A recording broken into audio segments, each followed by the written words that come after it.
Now to Lamar Odom's fight to stay alive. The former NBA star is showing signs of improvement after spending the last several days in a coma.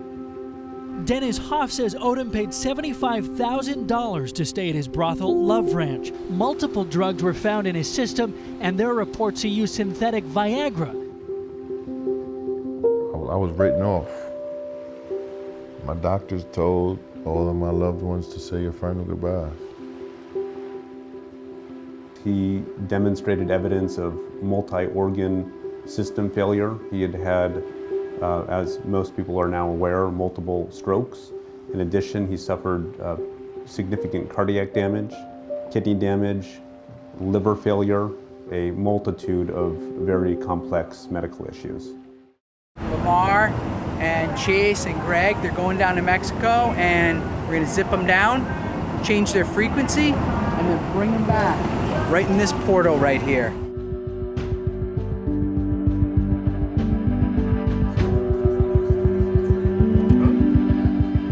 How are you doing? Jose, nice to meet you. You're welcome. All right, Jose, nice to meet you.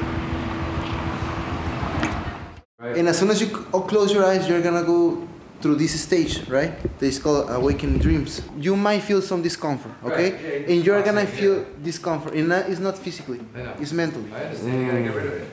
Just surrender. Surrender. Just surrender. Even if you see the worst devil or demon of the world, surrender. It's not gonna kill you. Yeah. Trust us.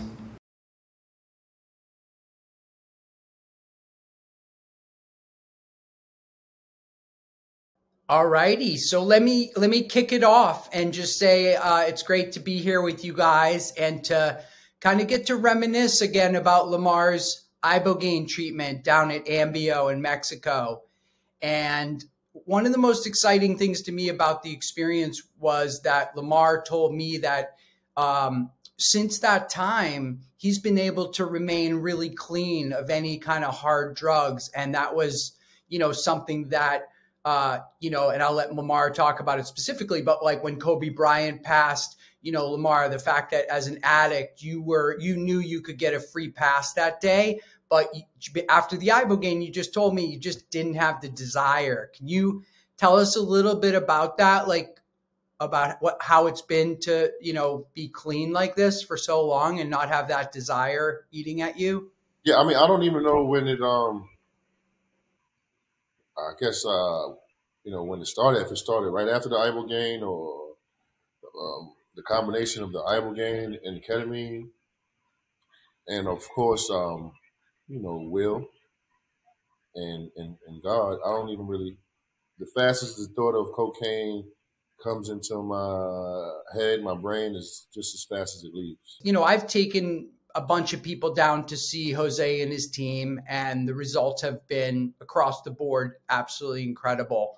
What were you thinking when, I first told you about ibogaine and that there was this African root that could potentially break a heroin or an opiate or a meth or an alcohol issue? When you told me that it could break the opiate or heroin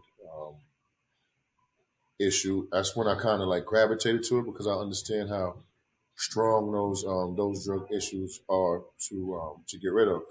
My father was a heroin addict for years, so it really hit home. And when you told me that, it made me like, want to put my focus in on trying it. I knew it could help me, if it could help heroin addicts. And tell us about your experience of hearing your mom's voice and seeing your son who passed away. Can you tell us a little of that? I got to hear I kept hearing my mother's voice and my grandmother's voice and some of the women in my family that were really close to me. And they say that the first person that you see, like in your visions, is like a person that's really close to you. And the first person I seen was like my cousin Sierra. She like this big, like her face in like 3D. And it was like lit up. I mean, it was like just coming to me. And I think that was spiritual, hearing my mother's voice and my grandmother's voice. And In 2006, my son passed away. He was 6 months old, and I got to see him at the age he passed away, and then it looked like he was about maybe like 9 or 10, and then the age that he would be right now, and that was really spiritual, and that was worth doing it. Yeah. Yeah, almost everybody's lost somebody in their life. So to be able to reconnect with them through ibogaine, I mean, Jose, is that like something that, and Trevor and Jonathan, is that something you guys run into a lot, that people are hoping to and wind up meeting somebody who's passed away? Well, that's something common on people experiences that they get to see. People that probably pass away, and or families, cousins, their dads, and also just not to be able to kind of connect with them, but also to kind of send one message that they was feeling, that they was needing to Message they express. needed to pass on. Exactly, Yeah. and that seems like that message seems like a be really very powerful when you got the ability to do that, and in that position, or be able to kind of connect with that.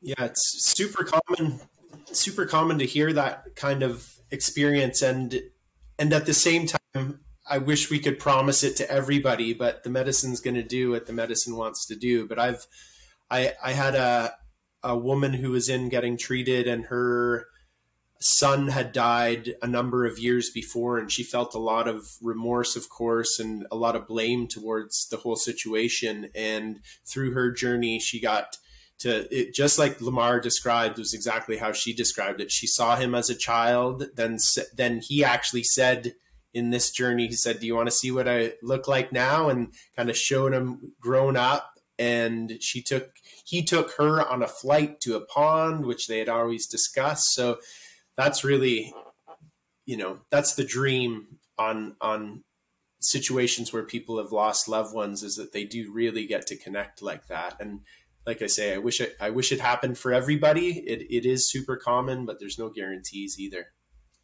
Yeah, it is powerful. It is powerful to have the ability to connect with that, and just kind of let go somehow from another dimension, and it seems to be pretty healing. I don't know how you feel after that, Lamar. Well, I remember that you was feeling really lighter and kind of. Yeah, I felt extremely comforted. I don't know what from. I don't know where the comfort was coming from. If it was God, but I just felt like a blanket of comfort. I felt that my son was safe. If that makes sense. Um, I felt relieved. I was able to see him again, I guess. Lamar, do you mind going back a little bit and sharing some of your backstory, like what was going on for you leading up to that point when you came down here? I think I've always, well, for a long time, always had 1 foot in and 1 foot out of like the depression zone. Suffered from huge amount of losses in my life, and sometimes I don't think we don't really understand or realize when some of those things are going to wash up,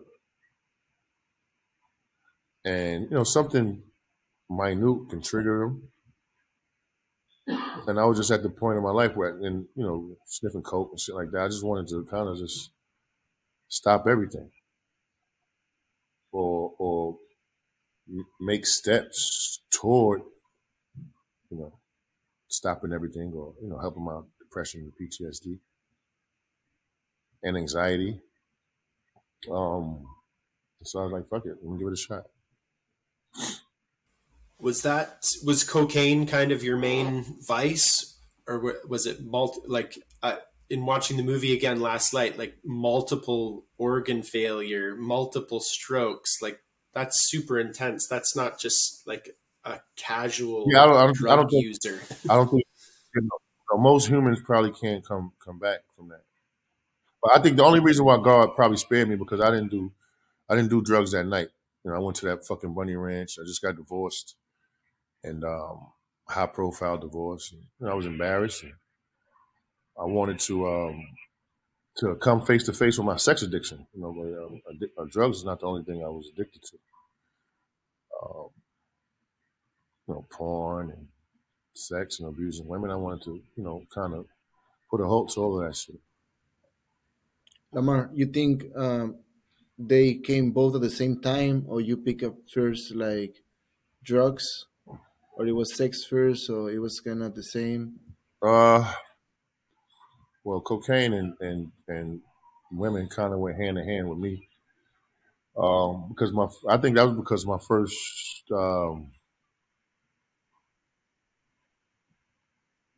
first experience with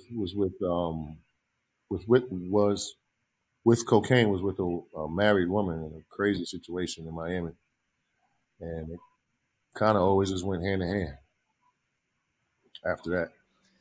And let me just add that I think that, Lamar had one of these situations where, because his mom passed away, he never really processed that. And with his son dying, it was like, he was just like everyone else, just trying to regulate his nervous system, be able to, not think about things that were painful. And so people, when you're somebody like Lamar, there's a lot of people coming to you and saying, hey, try this, try that, here, let me give you this. And if you're trying to escape, then anything is going to be a good escape. I was fucked up because my best friend was like my I don't know, my supplier, and kind of opened my eyes up to different drugs and shit like that. But here he is, my best friend,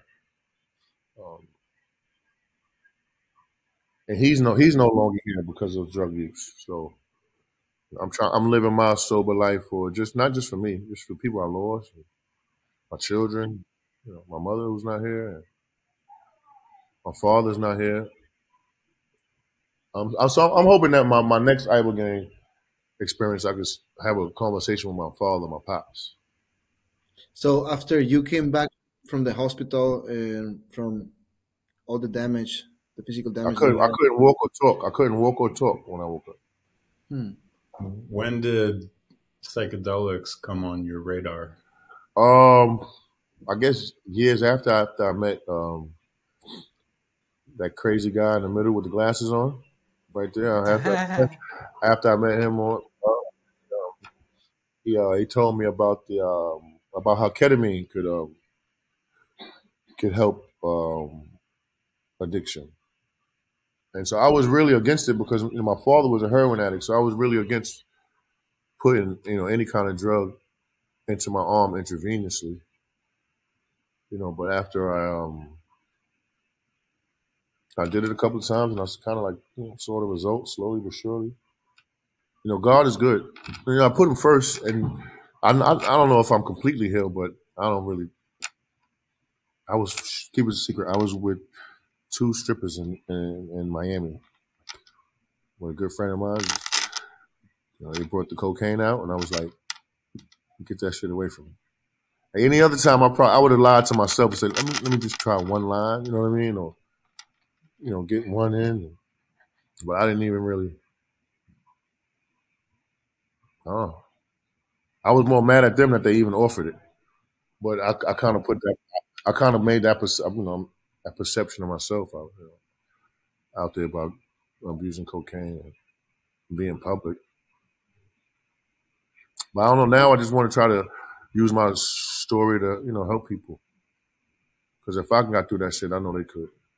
And it shouldn't take 12 strokes and 6 heart attacks for anybody else to get through it.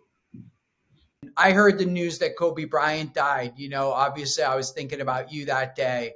And you told me that as an addict, you kind of knew that you could get away with using that day, but you didn't have the desire. Can you just tell us that story? I'm pretty sure even people that were, that were close to me, when that happened, they probably were like, "Oh shit," my mom probably would get high, or would even think about getting high. But the thought of it, I'm be honest with you, and it made me think about too, like why relationships for an addict is so important. Because the woman that I was with at that time lives a completely healthy. She didn't even like me to smoke weed, she lived a completely healthy lifestyle, and that with the with everything that I was doing as far as the medicines and all that, I ain't even really get no urge at all. When my best man was killed, for any addict, that would have been a green light. So I know this shit is working. That was definitely a green light, but I ain't even get no urge, no nothing. I think I got her to give me some weed that day when he did pass away, though. But no, I didn't get no urge or anything. Like I said, just as fast as I say cocaine, that quick, the thought of it, and it leaves my mind that quick. Yeah, a really nice way to see it is like before I begin, and if you're an addiction behavior, you don't have a choice. Like you just have one choice, which is use. But then after I begin, you seem to have a choice. So that Yeah, seems to be really powerful. And then yeah, and those things that can be called a trigger, now you bounce back and you see them just as a dogs. And they just man. pass by. And like you're seeing, it's like, okay, it's gone. Now I have my option and my decision, and it built up from the center, from the core, really strong, those decisions. And it's beautiful. It is amazing. That's beautiful. So, And Lamar, what about when Kobe came to you during the Ibogaine? Can you tell us a little bit about that one when you got what'd you say? scared? When Kobe came to you during the Ibogaine, when you got scared and then you said, whoa, wait a minute, Oh, fourth quarter. yeah. That was crazy. His spirit, um, because it was that intense, and um, it was just like just grip up. You're here now. It's the moment of truth, and I was able to push through it. And what about Lamar, when you told me that during the experience, at first you started to get really scared, almost like you wanted them to stop it. Well, But because when you're doing an hour game, you're getting high, right? So it's really intense. It's like really, really, really intense. So there was a time where I was like, I wanted it to stop because it was like it was, it was strong. And that kind of like scared me a little bit. But I knew that I was safe and I would be all right. But the medicine was so strong that it scared me a little bit. one thing that was really cool was that like the way that you popped up the next day out of it. And I don't know if it's just, you're a super athlete and you've had all these experiences, but like, you kind of like popped up, like you were like, oh wow, okay, I'm ready to go conquer, physically, Yeah. mentally. Well, I felt so, refreshed and light, and I talked about even, returning to basketball after that, which I was able to do. I don't know how I was able to do that. And I got to chalk that up to the Ibogaine because as soon as you popped up and it's in the movie, in the van, you were saying, I feel so good, like physically, mentally. I think I can make a comeback.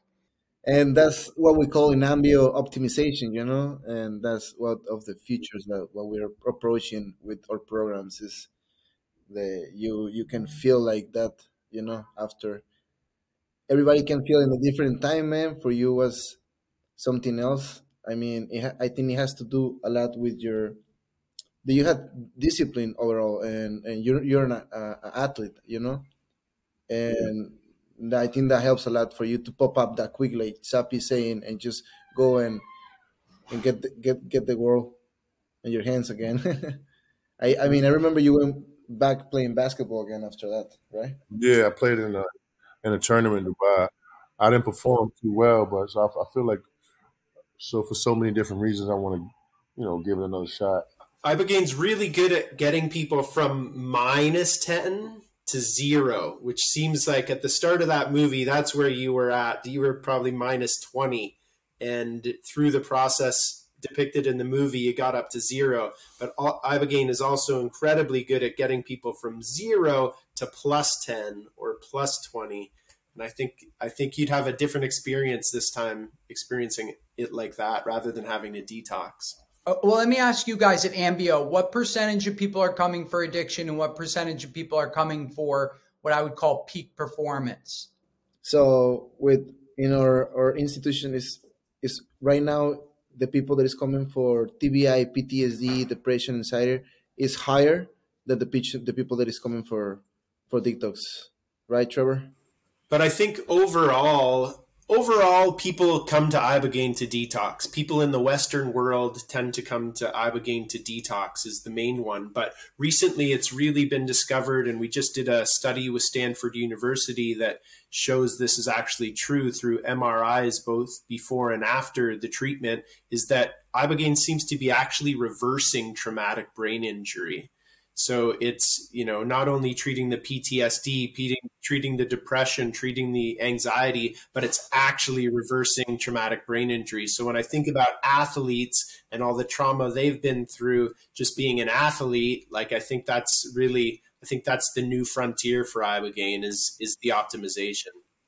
That's really our goal is, we've got a mission to get this medicine to as many people who want it, as many people who need it. And we're super grateful for you using your platform and your voice to share the word about it. In the movie, you talk about becoming the Malcolm X of mental health. And I think that is a super realistic goal and something that the world really needs right now. We're at, Jose, Jonathan, and I came together and started this business Ambio, which kind of grew out of what Jose was already doing.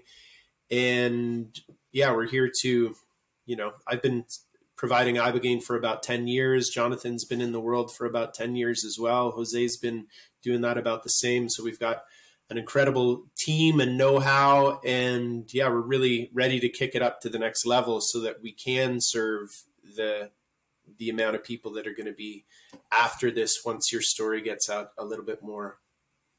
Now, what's cool with Ambio and you guys made us feel so comfortable. We got to, have, be at the ocean. We were able to, spend time in nature. We were able to, have cooks cooking for us and just sort of making the, coming back from the Ibogaine journey just as smooth and just like comfortable as possible.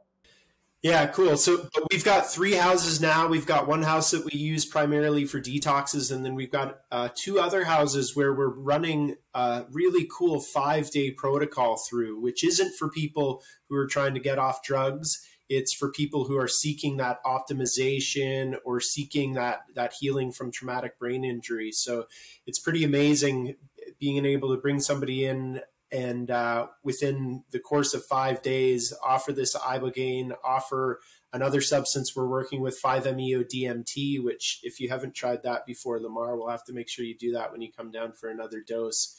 And it's just incredible, the transformations we're seeing. We're working mostly with Special Forces veterans, a lot of Special Forces veterans, so like former Navy SEALs, things like that.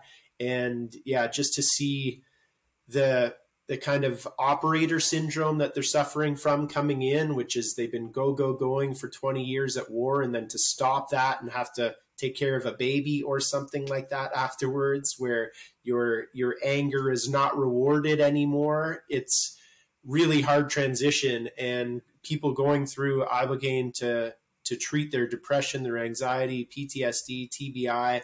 It's astounding what can be done in 5 days. So I'd love to bring you down for that 5-day protocol in our new house. I think you'd like it a lot. Do you guys mind telling Lamar and I like what happens when somebody comes down for one of the 5-day treatments? What that is? Like, you come down, when do you do the medicine? When do you do the 5-MeO? What's the protocol there? For sure. Yeah, our 5-day protocol is picking people up in San Diego and bringing them down. We're only about 40 minutes from the airport. We will, the first day is dedicated largely to medical intake. We've got an incredible medical staff. There's at least a paramedic duty on 24 hours a day while we're operating. During the Ibogaine treatment itself, we've got a physician as well as up to 3 or 4 paramedics. And the first day we do medical intake. We have incredible chefs that feed everybody all week long. And then we've been doing a traditional Mexican sweat lodge that first day as well, a temazcal, which is an incredible way to kick off the week. It helps do a layer of detoxification and gets people bonded. We've been doing group sessions, so up to 5 people generally. The second day, we do some preparation for ibogaine, some group circles. We do a breathwork session. So we have an incredible breathwork practitioner who comes in, which is another great tool to have prior to ibogaine. We'll do some massage therapy in the afternoon, and then we start working with ibogaine on that second night. So that will go through the second night into the third day, which is largely a day of recovery. And then the day after that, we've been working with the other compound, 5-MeO-DMT. And that's a shorter experience. We set aside about half an hour, 45 minutes per person on that. And then that second last night tends to be taco night. And then we get everybody back to San Diego the day after. So we also really encourage coaching beforehand, coaching afterwards. In fact, it's mandatory. So to do at least a couple coaching sessions before to help set the intent, and then at least a couple sessions afterwards to really help integrate the week as well. But it's remarkable the transformations we're seeing in that short 5-day period. It sounds amazing. I mean, I can think of a bunch of people in my life that I think need this. I've sent family members to you guys. They've had incredible experiences. And yeah, it's amazing that you can get it done in 5 days. That's just awesome. Yeah. And then the detox protocol is different. Yeah, so we bring people in for anywhere from 7 to 10, 14, sometimes 21 or 30 days, depending on what the person is detoxing from and what their needs are. But again, the real miracle of ibogaine, one of the many seeming miracles of ibogaine, is that it can help somebody overcome the withdrawals of an opioid addiction virtually overnight. So we'll bring people in, we'll do a few days of stabilizing them on something like morphine, so that they don't go into withdrawals prior to the ibogaine journey. Then a few days in, we'll work with ibogaine, and then maybe some booster doses out the other end if need be. And then we've been working with the 5-MeO-DMT on the detox protocol now as well, which is amazing. But just to be able to give somebody their life back after years of debilitating opioid addiction or addiction to other substances, that's really, I think that's where our passion lies as far as Jonathan, Jose, and I are concerned. That's how we got into this and why we got into this. Ambio, it's Lamar Odom here. I want to thank you guys for letting me share my experiences, and can't wait to make it down to Mexico.